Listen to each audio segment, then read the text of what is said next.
Hi, my name is Dominic Lazaro. I'm a political science and history major at the University of Bloomsburg, and today I'll be talking about the Environmental Defense Fund and the current global issue of climate change. So, why does climate change matter? Land, air, and water pollution have recently become one of the root causes in human health issues. 99% of the air we breathe is actually exceeding the WHO limits in regards to pollution.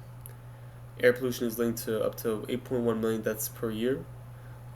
Billions of people are currently drinking contaminated water regularly, specifically in the continent of Africa and the nation of India. Climate change has contributed to water scarcity, wildfires, melting polar ice, rising sea levels, and a decline in biodiversity. We're seeing issues with wildfires, especially in Australia and actually the United States on the West Coast.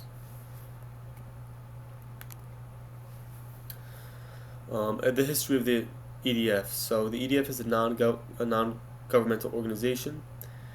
It was founded in 1967 in Long Island in the U.S. It was developed as a result of DDT pesticides that were found to be harming specifically bird life. The primary founders of the EDF are Art Cooley, Charlie Worster, and Dennis Polston. Mission statement and goals. Their goals are to develop a stable and prosperous environment, develop sustainability between people and nature, develop innovation towards human health, find harmony between the economy and the environment. Their 5 core values include results, respect, innovation, optimism, and integrity. So, in regards to the economy and the environment, they're really trying to find harmony between capitalism, modern day capitalism, and the environmental issues we see. It's really about working with mass corporations, government, and people to really find a good balance, but really put the environment first for the sake of humanity. So, an organizational analysis, there's roughly 3.5 million supporters, about 1,000 employees. They work with more than 30 nations worldwide. Employee backgrounds include lawyers, scientists, economists, and policy experts. They're broken down into 3 primary areas: energy transition, people and nature, and healthy communities. They hire a really diverse background of workers in order to fulfill that goal of working with, again, mass corporations, government, and regular civilians. Some of their notable achievements in the past few decades includes the Safe Water Drinking Act of 1974, where they found contamination in the Mississippi River specifically that helped push for that act to be passed.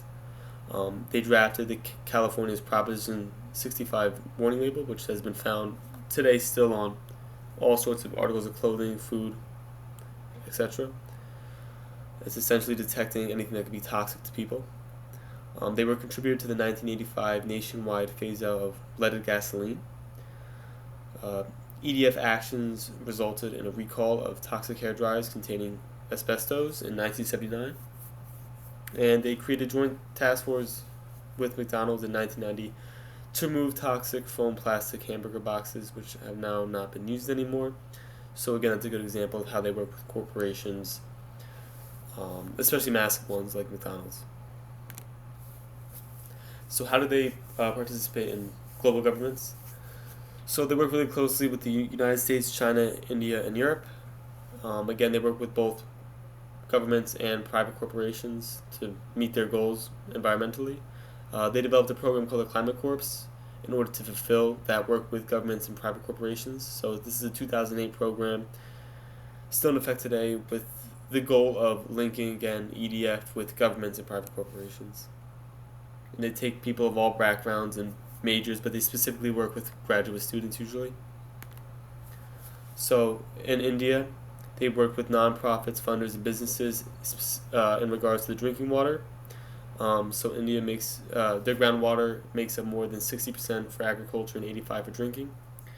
And they also have the largest population in the world and one of the largest agricultural sectors in the world. So it makes it really important for them to get clean water. So they've helped actually push for policy there to help put more work and data research into finding solutions for providing good, clean water. China is one of the biggest polluters in the world due to their stronghold in manufacturing. So they have goals in China of climate tech innovation, harnessing yellow river energy, cutting down industrial emissions through market-based solutions. They worked with the Chinese government providing training for the carbon market. And they've overall just allowed China to strengthen their carbon markets. So the carbon market is a monetary incentive given to businesses to cut down on their carbon emissions. So they've created programs to help China understand that better. Again, in the U.S., they primarily work with the massive corporations like FedEx, McDonald's, and Walmart. The U.S. is a key player because they have historically been involved in environmental matters. However, that's been changing due to the Trump administration. So this makes the U.S. even more important because that's creating setbacks and heightening the role and importance of the U.S., especially considering how large our economy is.